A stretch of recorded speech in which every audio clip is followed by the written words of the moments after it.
अध्याय 6 धन आपके पास कैसे आता है।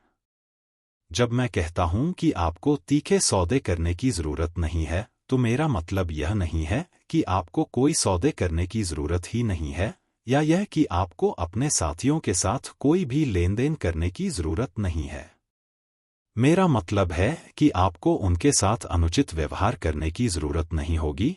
आपको कुछ भी बिना कुछ दिए नहीं लेना है, बल्कि आप हर व्यक्ति को उससे ज्यादा दे सकते हैं जितना आप उससे लेते हैं। आप हर व्यक्ति को उससे जितना लेते हैं उससे ज्यादा नकद बाजार मूल्य नहीं दे सकते, लेकिन आप उससे ली गई चीज के नकद मूल्य से ज्यादा उपयोग मूल्य दे सकते हैं। इस पुस्तक में मौजूद कागज, स्याही और दूसरी सामग्री शायद उस पैसे के लायक न हो जो आप इसके लिए चुकाते हैं, लेकिन अगर इसमें सुझाए गए विचार आपको हजारों डॉलर दिलाते हैं, तो आपको इसे बेचने वालों ने कोई गलती नहीं की है। उन्होंने आपको थोड़े से नकद मूल्य के लिए बढ़िया उपयोग मूल्य दिया है। मान लीजिए कि मेरे पास किसी महान कलाकार की बनाई हुई एक तस्वीर है जिसकी कीमत किसी भी सभ्य समुदाय में हजारों डॉलर है। मैं इसे बफिन रे के पास ले जाता हूं और सेल्समैनशिप के जरिए एक एस्किमो को इसके लिए $500 की कीमत के फ्रिस का बंडल देने के लिए प्रेरित करता हूं। मैंने वास्तव में उसके साथ अन्याय किया है, क्योंकि उसे उस तस्वीर की कोई जरूरत नहीं है। यह उसके लिए कोई उपयोगी मूल्य नहीं है, यह उसके जीवन में कोई इजाफा नहीं करेगी।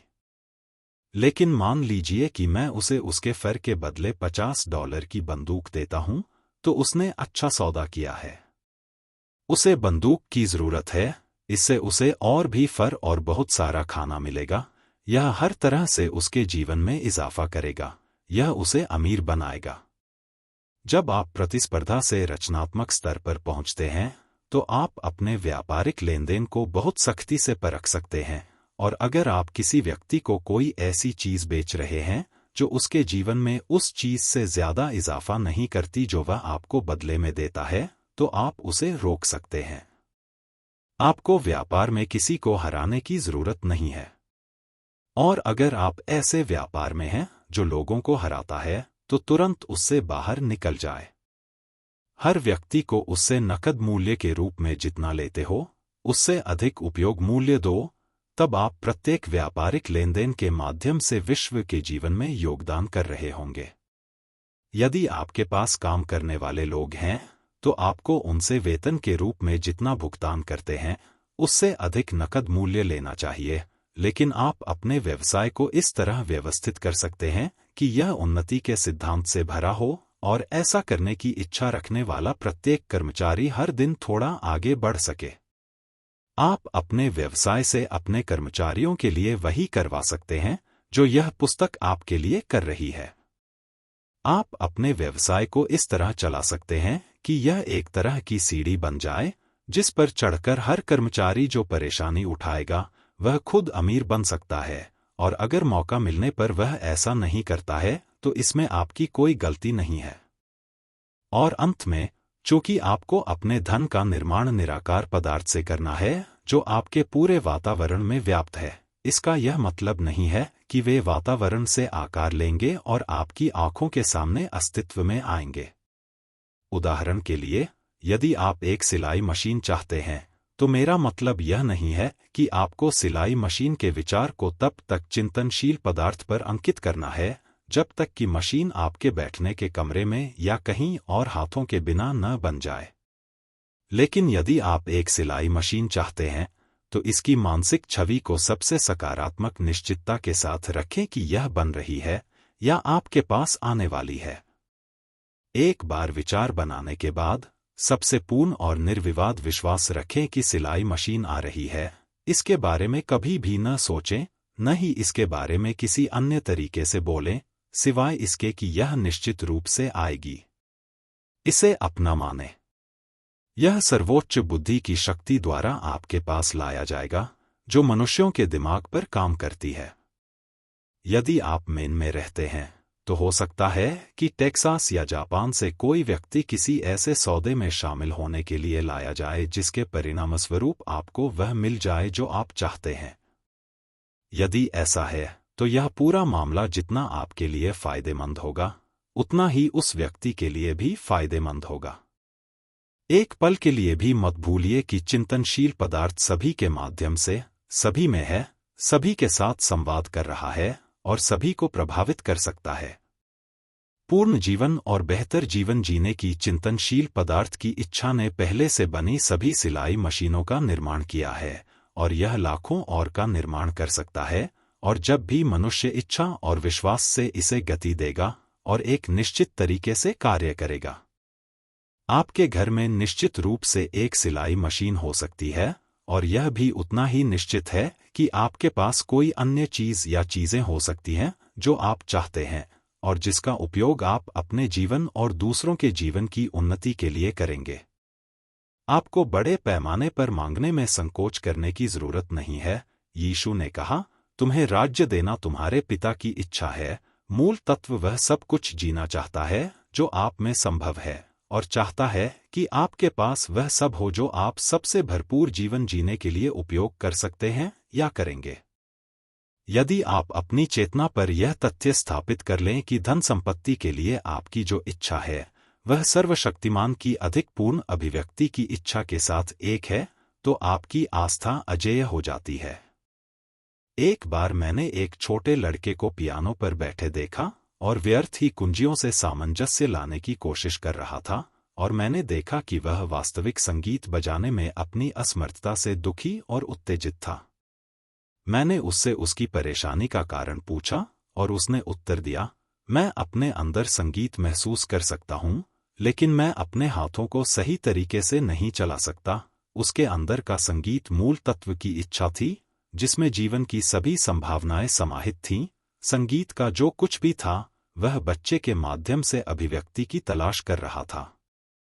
ईश्वर, एकमात्र तत्व, मानवता के माध्यम से जीने, करने और चीजों का आनंद लेने की कोशिश कर रहा है। वह कह रहा है, मुझे हाथ चाहिए जो अद्भुत संरचनाएं बनाएं, दिव्य सामंजस्य बजाएं, शानदार चित्र बनाएं।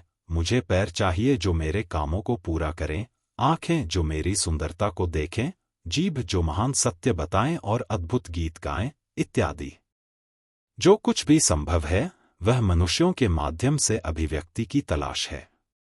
ईश्वर चाहता है कि जो लोग संगीत बजा सकते हैं उनके पास पियानो और हर दूसरा वाद्य हो, और उनके पास अपनी प्रतिभा को पूरी तरह से विकसित करने का साधन हो।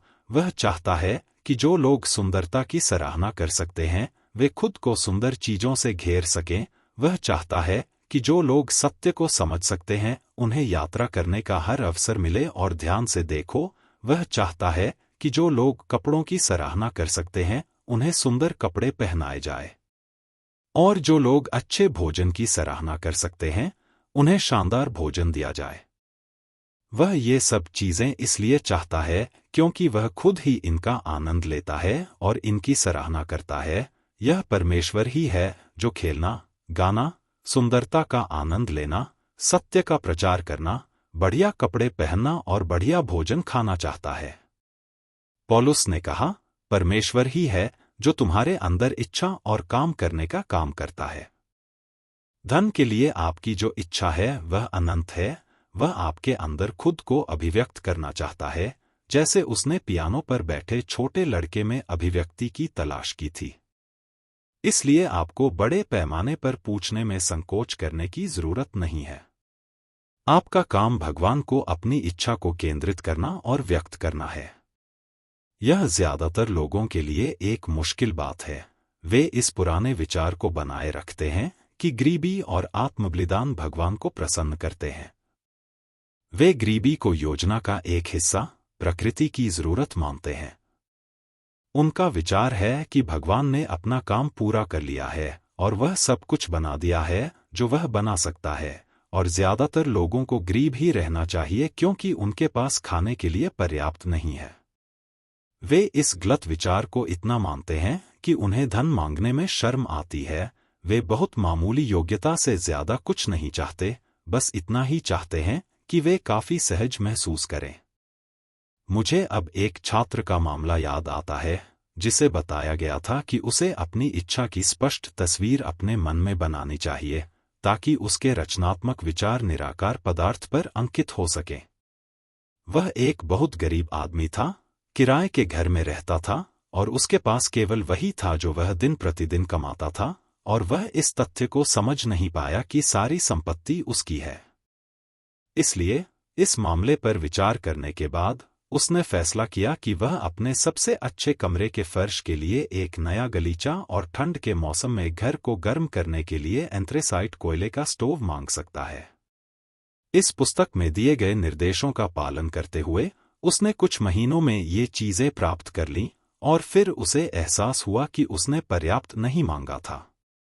उसने जिस घर में रहता था उसे देखा और उसमें किए जाने वाले सभी सुधारों की योजना बनाई। उसने मन ही मन यहाँ एक बे खिड़की और वहाँ एक कमरा जोड़ा, जब तक कि यह उसके दिमाग में उसके आदर्श घर के रूप में पूरा नहीं हो गया, और फिर उसने इसके साथ सामान की योजना बनाई।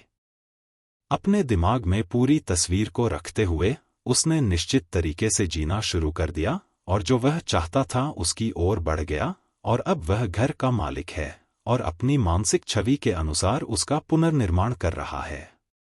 और अब और भी बड़े विश्वास के साथ वह बड़ी चीजें पाने जा रहा है। यह उसके विश्वास के अनुसार हुआ है, और यह आपके और हम सभी के साथ भी है।